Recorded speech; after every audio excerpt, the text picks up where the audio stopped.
Morning বন্ধুরা, আসো সুগল্প সরকার welcome. আছে সবাই খুব ভালো আছেন, আমরা ভালো আছি। যেহেতু রান্না করে নিয়েছি, বড় আজকে দেরিতে অফিস যাবে, সেই জন্যে রান্নাবান্না করবো। এখন বাজছে 8টা বাজতে চলবে।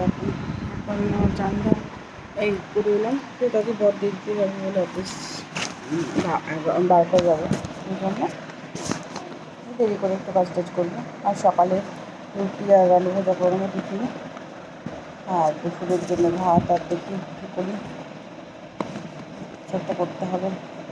ভাত তরকারি করবো। আর আজকে শুক্রবার, আজকে হাট আছে, বাজার থেকে ঘুরতে যাবে।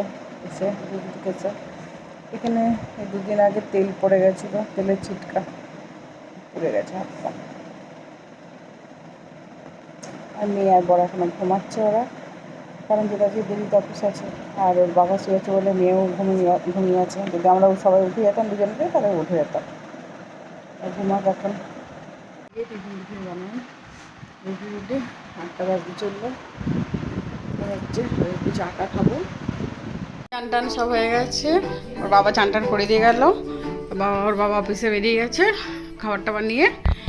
আর এই যে এখন আমি সব বিছানা চাদর মাদরগুলো পরিষ্কার করছি। ও এখন খেলা করে বেড়াচ্ছে মেয়ে, এখন একাকাই ঘুমিয়ে পড়েছে। এখন একটু পরে উঠবে, আবারও মেয়ে আবার শুরু খেলা। একটু চা বানাচ্ছি, বা খাবো লিকার চা। সবজি বাজার চলে এসছে।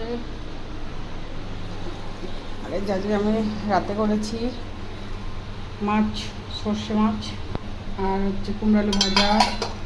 এটা সকালেই করেছিলাম, ওইটাই আছে। আর হলো মাছের টক, ভাত। ভিডিওটা আমি এখানে শেষ করছি। ভালো লাগলে লাইক কমেন্ট সাবস্ক্রাইব করবে। কালো নতুন একটা ব্লগ নিয়ে আসছি। টাটা।